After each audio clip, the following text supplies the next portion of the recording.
Now, how many goals should you have?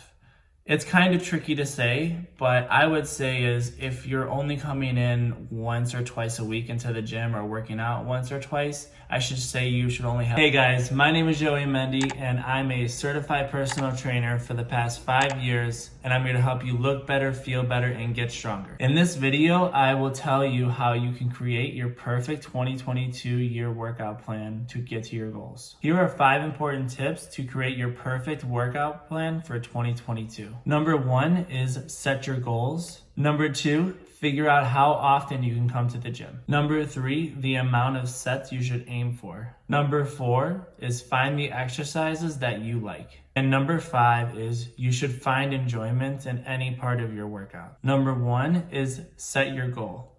So what should be your goal? Your goal doesn't have to be an exact number or like a certain amount of weight that you can lift or anything else like that, but it actually can be. It can literally be whatever you want it to be, as long as it's something that makes you happy. It's important to set goals when working out because it'll help your consistency, it'll help your motivation, and it will help you enjoy your workouts even more. Now, how many goals should you have?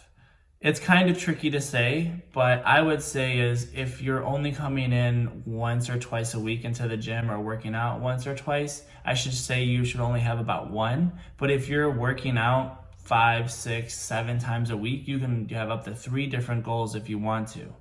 Examples could be, I want to lose some weight, I want to lift a certain weight, and I want better looking arms. Those are 3 different goals that you can have energy for to be able to do that. Now, if you were only coming in 2 times a week, those 3 goals are really hard to see a lot of changes quickly. And we want you to see changes quickly because it keeps your motivation up, it keeps your consistency up, and you enjoy the workouts more. Tip number 2 is figure out how often you can go to the gym.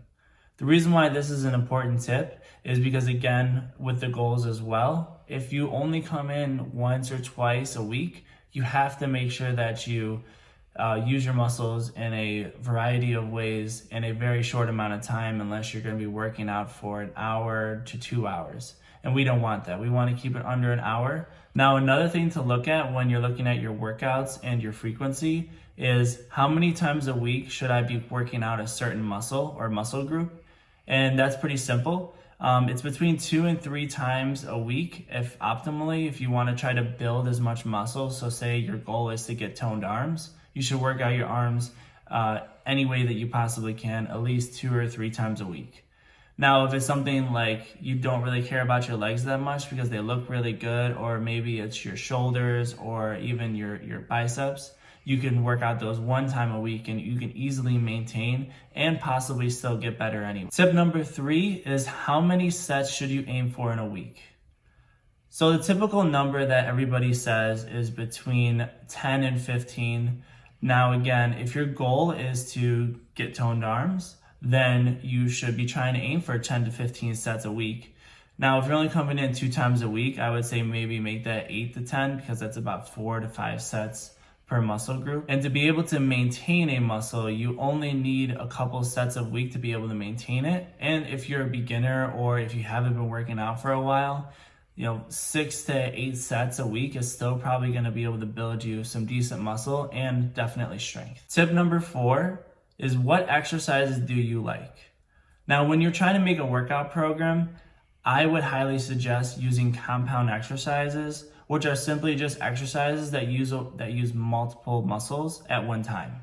So example is a bench press uses the chest, the triceps, and the shoulders, and a squat is the quads, the front of the legs, or the glutes, or the butt, and the hamstrings in the back. All those use multiple muscle groups so you can cover multiple bases and not have to worry about doing 3 different exercises for the 3 different muscles. So you're not, again, at the gym for an hour or more. Now, when picking exercises, you should pick exercises that you like.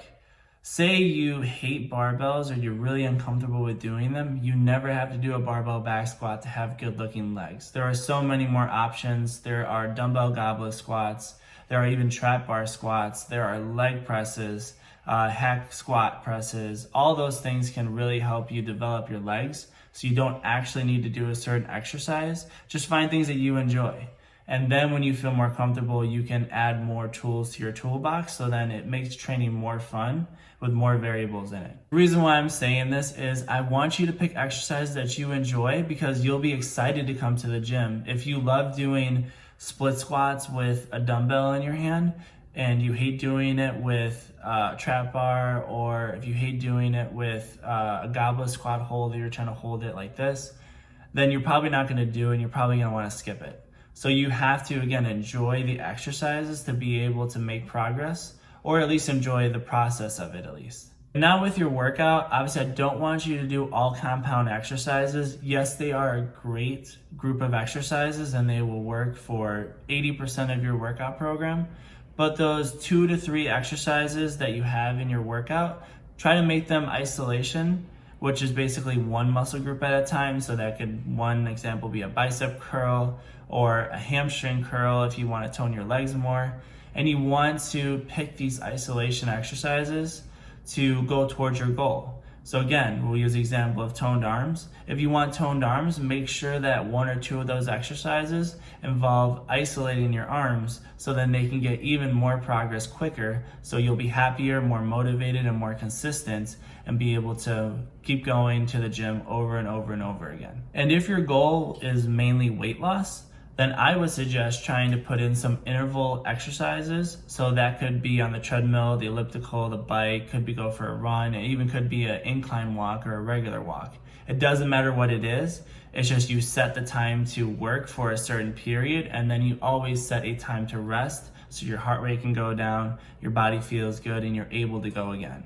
I find this the best way for my weight loss clients to be able to work out, and you also use cardio to be able to lose fat as well. And the last and best tip that I can give you is you have to enjoy some part of your workout. It doesn't have to be everything, it just has to be something.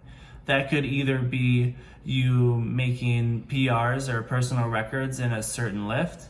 That could be how it makes you feel at the end of your workout. That could even be the results that you get after a few weeks of working out as well.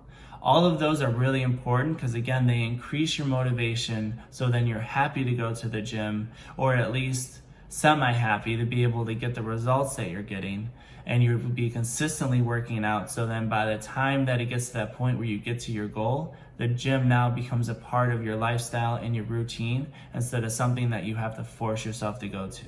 All right, thank you so much for making it to the end. If there were any tips that you thought were pretty helpful, make sure to like the video so other people can see this, and make sure to comment below your goals for 2022, and I'll see you next video.